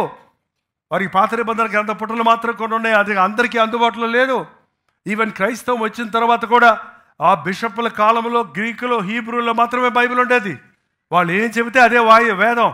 ఎవడు మట్టుకాడు చదువుకోవడానికి లేదు. అప్పుడు దాన్ని వ్యతిరేకించి నిలబడినటువంటి మార్టిన్ లూథర్ ప్రొటెస్ట్ చేసి, మీరు చెప్పేది కాదు, ఒక క్రైస్తవుడు విశ్వాసంతో బతుకుతాడు, ఒక క్రైస్తవుడు వెలిచూపుని బట్టి కాదు, ఒక క్రైస్తవుడు పరిశుద్ధులకి మేరమ్మకి ప్రార్థనలు చేయాల్సిన అవసరం లేదు, ఒక నిజమైన క్రైస్తవుడు దేవునితో సంబంధం కలిగి ఉన్నాడు, దేవునితో మధ్యవర్తిగా ఉన్నాడు, ఆయన కృపాసనం దగ్గరికి ప్రతి ఒక్కరూ విశ్వాసంతో వెళ్ళి ప్రార్థించవచ్చు, వాక్యము పట్టుకోవాలి, దేవుని వాక్యాన్ని ఎరగాలి, మోకాళ్ళ ప్రార్థన నేర్చుకోవాలి, దేవునితో సంబంధం ఉండాలి అని హెచ్చరించినందుకు ఆ రోజు బిషప్పులు ఆ అధికారం, లోకాధికారము, మతాధికారము ఒకరి చేతులకు వచ్చేసింది. క్రిస్టియన్ కింగ్డమ్స్గా మారినప్పుడు ఆయన కాల్చి చంపేశారు. తెలుసా మార్టిన్ లూథర్ని? జాన్ హస్ని ముందుగా చెప్పాడు, ప్రొటెస్ట్ చేశాడు, ఆయన కాల్చి చంపేశారు అడ్రస్ లేకుండా. అయినప్పటికీ ఇవాళ బైబిల్ అందరి చేతులకి వచ్చేసింది, అన్ని భాషల వారికి వచ్చేసింది. నువ్వు ప్రభువును పట్టుకో, బైబిల్ పట్టుకో. బైబిల్ పట్టుకున్న క్రైస్తవుడా బాగుపడు, బైబిల్ పట్టుకున్న క్రైస్తవుడా బైబిల్ ప్రకారం బతుకు. బైబిల్ నీ చేతిలో ఉందంటే నువ్వు ఎంత గొప్ప జయశీలుడవో తెలుసా, నువ్వు ఎంత గొప్ప జ్ఞానివో తెలుసా, నువ్వు ఎంత గొప్ప శక్తిమంతుడివో తెలుసా. ఒక విలువ లేని జైపాలుకి వాళ్ళ విలువ వచ్చిందంటే అది కేవలం ఈ గ్రంథాన్ని బట్టే. నేను చదివిన థియలాజికల్ స్టడీసు కాదు, నా భక్తి గొప్పతనము కాదు, యేసు నామంలో ఉన్న శక్తిని బట్టి, ఆ యేసు నామాన్ని ప్రబలపరిచే, తెలియపరిచే పరిశుద్ధ లేఖనాలలోని సత్యాలను బట్టి, పరిశుద్ధాత్ముడిచ్చే విషయాలను బట్టి సంఘం అంతా ఈ ఆహారం, జీవాహారంతో పోషించబడాలి. ఇక్కడ నీతులు కాదు చెప్పేది, ఇక్కడ కథలు కాదు చెప్పేది, దేవుని వాక్య సారాన్ని మనం వింటున్నాం. ఆ వాక్యానుసారంగా మనం జీవించాలని దేవుడు కోరుతున్నాడు. ఆ వాక్యానుసారంగా మనం జీవించినప్పుడు అందరి మనసులు ఒకటిగానే ఉంటాయి, అందరి ప్రేమ ఒకలాగా ఉంటుంది, అందరి గురి ఒకటే, అందరి గమ్యం ఒకటే. అది సంఘం. క్రీస్తు రక్తంలో కడగబడిన తర్వాత వాక్యంతో నీ హృదయం నింపబడినప్పుడు నీవు విశ్వాసంలో స్థిరంగా దేవుని సాక్షిగా బ్రతకగలుగుతావు. 18వ శతాబ్దం వచ్చినప్పటికి గొప్ప ఉద్యమం వచ్చింది. Charles Finney, John Wesley, DL Moody, Charles Spurgeon, గొప్ప గొప్ప దైవజనులు లేచి ఆ రోజుల్లో చర్చిల్లో మాత్రమే మీటింగ్ ఉండాలి, చర్చికి వెళ్ళే వాళ్ళకి మాత్రమే యేసుప్రభు అన్న తిరునాళ్ళు, వీరు బయటకు వెళ్ళి ఫ్యాక్టరీలకు వెళ్ళి, రోడ్ల మీదకు వెళ్ళి, కంపెనీలకు వెళ్ళి, సువార్త ఎరగని దేశాలకు వెళ్ళి సువార్తను యేసుని గురించి చెప్పినప్పుడు ప్రపంచమంతటా యేసుక్రీస్తు నామం మహిమపరచబడింది. ఈనాటికి క్రైస్తవం ప్రపంచమంతటా ఉందండి. ఆ గొప్ప ఉద్యమాలు 19th century వరకు కొనసాగాయి, 20th century వరకు కొనసాగుతూ ఉన్నాయి. ఇప్పుడు కూడా ఇంకా మునుపెన్నడూ లేనంత విస్తారంగా క్రైస్తవ్యం మీడియాలో వచ్చిన తర్వాత విస్తరిస్తుంది. కానీ లవొదికయ సంఘానికి ప్రభు హెచ్చరించినట్లుగా ఈ అంచె దినాలలో సంఘం చెడిపోతుంది. ఎందుకంటే రిచ్ అయిపోయింది. ఏంటండి సంఘం? పెద్ద పెద్ద బిల్డింగులు, ఏసీ చర్చిలు, ఏసీ కార్లు, బిర్యానీ భోజనాలతో మీటింగులు. ఓరనాయనో, స్వతంత్రం వచ్చిన 4 సంవత్సరాలు లేక 5 సంవత్సరాల లోపల నేను పుట్టానండి. ఎప్పుడు వచ్చింది స్వాతంత్రం? 40 ఏళ్ళలో పుట్టింది, వచ్చింది 48 కూడా అనవచ్చు. 52లో పుట్టాను. అప్పటికి ఎన్ని రోజులు అయింది స్వతంత్రం వచ్చి? ఆ స్వతంత్రం వచ్చినప్పుడు భారతదేశం ఎట్టుందో మీకు తెలుసా? స్వతంత్రం వచ్చినప్పటికి భారతదేశంలో ఎవరికి ఎలక్ట్రిసిటీ లేదు, గ్రామాలకు ఎలక్ట్రిసిటీ లేదు, రోడ్లు లేవు, ఫ్లైఓవర్స్ లేవు, అర్కిల్లాంతర్లు ఉంటాయి, స్ట్రీట్ లైట్స్ కూడా లైట్ వెలిగించి కిరసనాలు లైట్ పెట్టేవాడు నా చిన్నప్పుడు.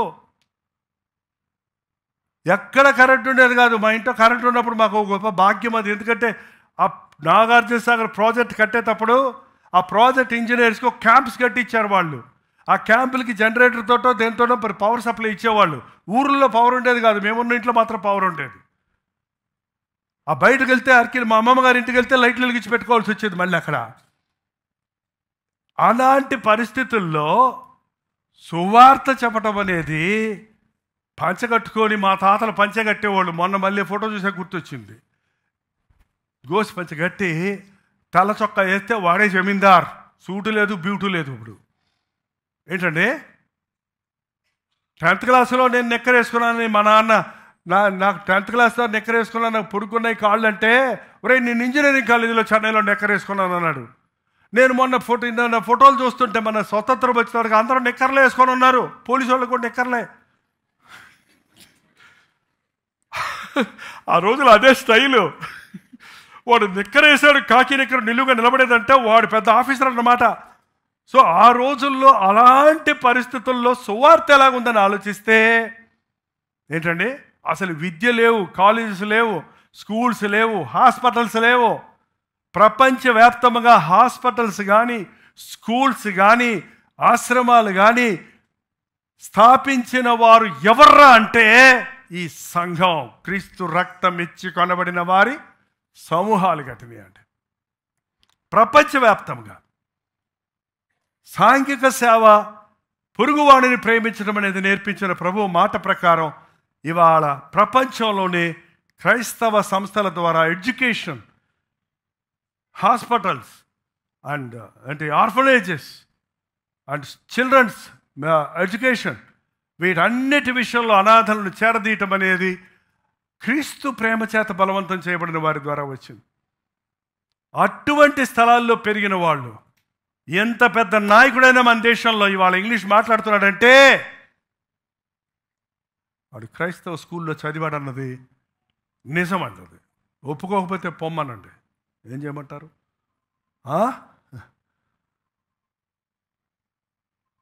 ప్రపంచంలోనే ఇంగ్లీష్ ఫ్లూయెంట్గా కరెక్ట్గా మాట్లాడేవాళ్ళు మన ఇండియన్స్. ఎందుకో తెలుసా? చాలా తెలివైన వాళ్ళం మనం.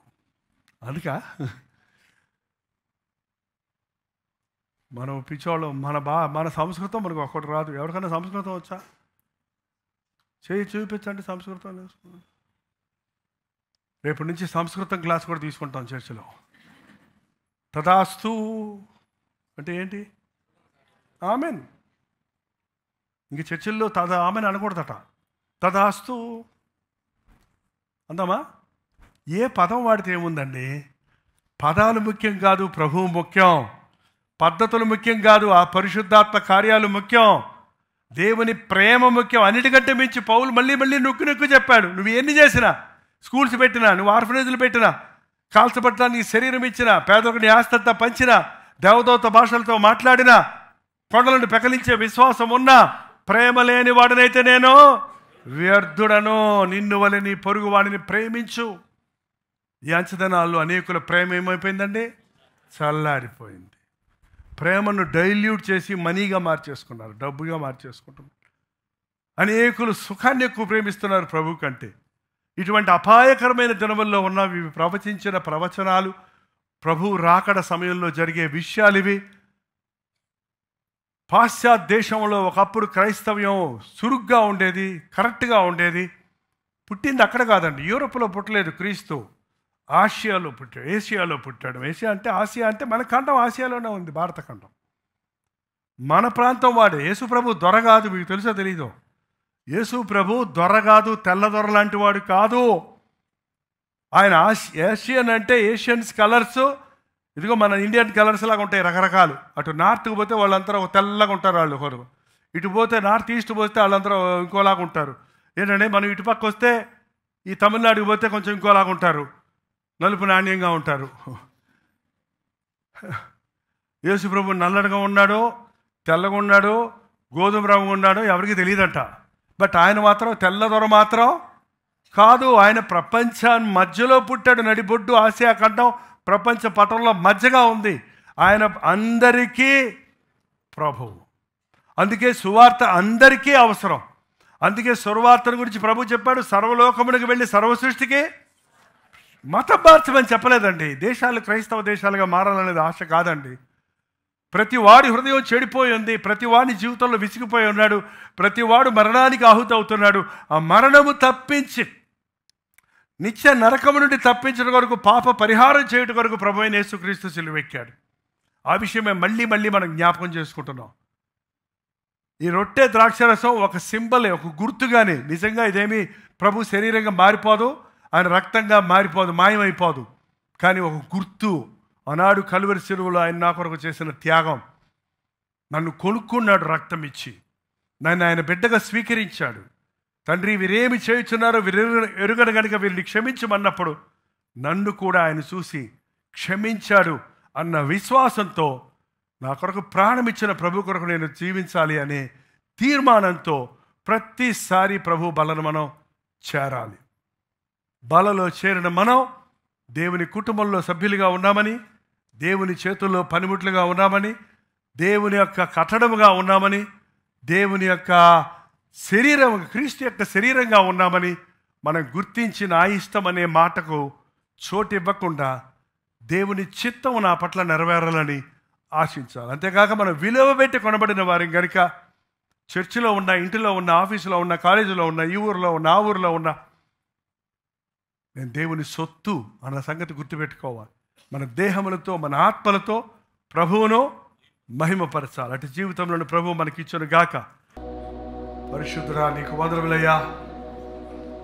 నీ కుటుంబం అని పిలువబడే మేము, నీ శరీరంలోని భాగముగా ఉన్న మేము, మా దేహాలతో, మా ఆత్మలతో నిన్ను మహిమపరిచే జీవితాలు జీవించాలని మరోసారి నీ రక్తం ద్వారా మేము కడగబడి, మా మనస్సాక్షులు శుద్ధీకరించబడి నీతో నిబంధన చేసుకుంటున్నాము. నా మట్టుకైతే బ్రతుకుట క్రీస్తే. నేను ఇప్పుడు జీవించుచున్న జీవితము నన్ను ప్రేమించి నా కొరకు తను తాను అర్పించుకున్న క్రీస్తు కొరకు జీవిస్తానని ఒక నిబంధన చేసుకున్నట్టుకు సహాయం ఇచ్చాడు. ఇంకా యేసయ్య నీ మాటలు వినని వారెందరో ఉన్నారు. ఇంకా ఈ ప్రపంచంలో 2/3 ఆఫ్ ద వరల్డ్ యేసుని గురించి ఎరగలేదే. 1/3 ఆఫ్ ద వరల్డ్ లో ఎరిగామన్న వాళ్ళలో అనేకులు రక్షణ పొందలేదే. ఇట్టి పరిస్థితుల్లో మాకు భారం దయచేయ్యా, వేదన దయచేయ్యా. తండ్రి కుడి పార్శ్వం నువ్వు కూర్చొని చేస్తున్న విజ్ఞాపనలు మేము ఏకీపించుటకు, ఏ ఒక్కడు రక్షించక అందరూ రక్షించబడాలని ఆశించుటకు, నేను నా ఇంటి వారు యెహోవాని సేవించుతామని నిబంధన చేసుకొని మొదట మా ఇంటి వారందరినీ కొరకు సంపాదించుటకు సహాయం ఇచ్చాడు. కట్టడాలు లేకపోయినా, ఆస్తిపాస్తులు లేకపోయినా నీవే మా ఆస్తి, నీవే మా దుర్గము, మా కోట, మా శైలము. నీ మీదనే ఆధారపడుతుండగా నీ చిన్న మందిరంలో నీ సన్నిధిని బలంగా మాకు దయచేస్తున్నందుకు వందనాలు. పరిశుద్ధాత్మని కార్యాలు మా అంతరంగాల్లో జరగలేమో. బయటికి వెళ్ళినప్పుడు, లోకంలోకి వెళ్ళినప్పుడు నీ సాక్షులుగా ఉన్నట్లు విలువ పెట్టి కొనబడిన వారి మన సంగతిని గుర్తుపెట్టుకొని మంచి మనస్సాక్షిని కాపాడుకుంటూ లోక రక్షకుడమైన నిన్ను గురించి లోకానికి ఎరుకపరిచినట్లు పరిశుద్ధాత్మ శక్తిని అనుగ్రహించు. ఈ ఆరాధనలో నీవు తోడున్నావు మాతో పాటు అనేకులు లైవ్లో వీక్షిస్తుండగా వారికి నీ నిండైన ఆశీర్వాదాలు దయచేసి నడిపించమని యేసు క్రీస్తు నామములో అడుగుచున్నాను తండ్రి, ఆమేన్. దేవుని స్తోత్రం. మీరు విన్న వర్తమానం మీకు ఆశీర్వాదకరంగా ఉంటే, మీ ప్రార్థన అవసరాలు భారాలు ఉంటే 954041 నెంబర్కి ఇప్పుడే ఒక టెక్స్ట్ లేక వాయిస్ మెసేజ్ ద్వారా వాట్సాప్ పంపించండి. మీ వాట్సాప్లన్నీ పరిశీలించి మేము ప్రార్థిస్తున్నాం. ప్రభు అద్భుతంగా మనకు జవాబులు ఇస్తున్నాం. మీరు ఇతర దేశాల్లో ఉంటే 91001008 నెంబర్కి మీ ప్రార్థన అవసరాలు పంపించాం. ఉచితమైతే రేపు ఉదయం 7 గంటలకు అనుదిన ధ్యానంలో మళ్ళీ కలుసుకుందాం. అంతవరకు దేవుని మహాకృప మీకు తోడేడు దాకా.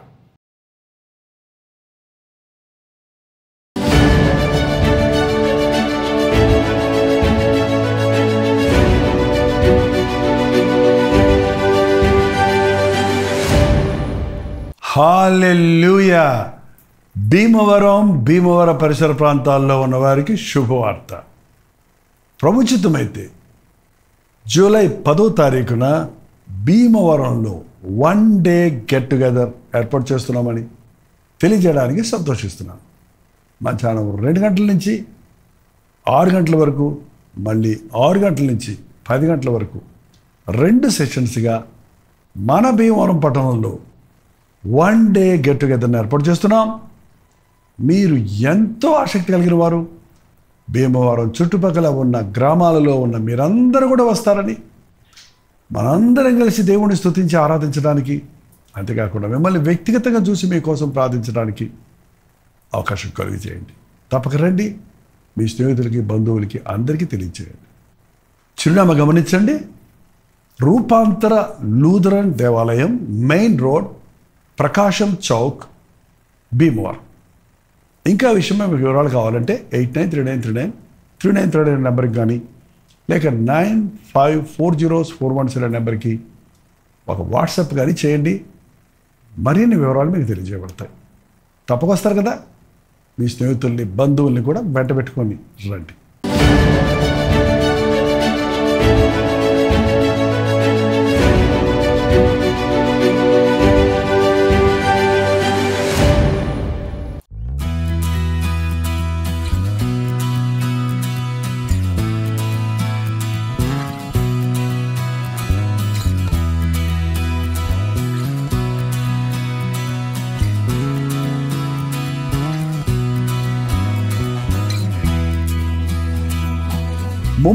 ముంబై పరిసర ప్రాంతాల్లో ఉన్న వారికి శుభవార్త. ప్రభుత్వమైతే జూలై 17వ తారీఖున ముంబైలో మరొకసారి 1 డే గెట్ టుగెదర్ను ఏర్పాటు చేస్తున్నాం. దైవజనులు కూడా వస్తారని, దేవుని సేవ చేయడానికి ఆశ కలిగిన వారు బలపరచాలని, అనుదినము దేవుని వాక్యాన్ని సోషల్ మీడియా ద్వారా, అలాగే శుభ సందేశంలో వచ్చే కల్వరి దర్శనం హిందీ కార్యక్రమాల ద్వారా దేవుని వాక్యాన్ని వింటున్న వారందరినీ ముఖాముఖిగా చూసి వ్యక్తిగతంగా మీకోసం ప్రార్థన చేయాలని చెన్నై నుంచి ముంబై వస్తున్నాం. మీరు ఈ గెట్ టుగెదర్కి తప్పకుండా రండి. మనందరం కలిసి దేవుని సన్నిధిని బలముగా అనుభవిద్దాం. చిరునామా గమనించండి.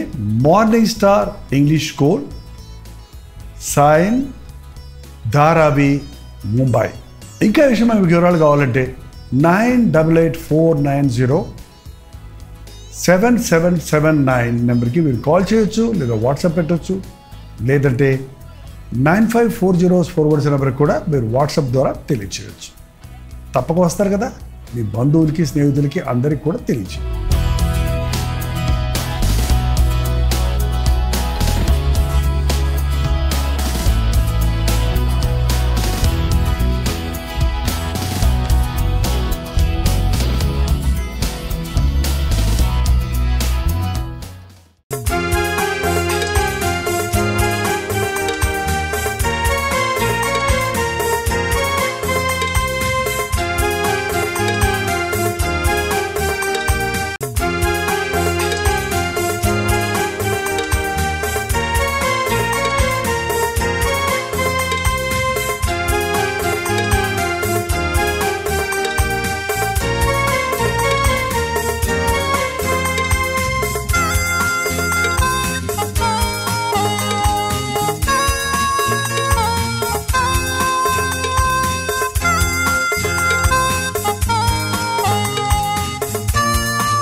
ఆశతో నిండిన వారికి ఇది నిరీక్షణ ధ్వని. నలిగిన హృదయముల బలపరచే ధ్వని. నలిగిన హృదయముల బలపరచే ధ్వని. దుఃఖితులెల్లరికీ ఇది ఆదరణ ధ్వని. దుఃఖితులెల్లరికీ ఇది ఆదరణ ధ్వని.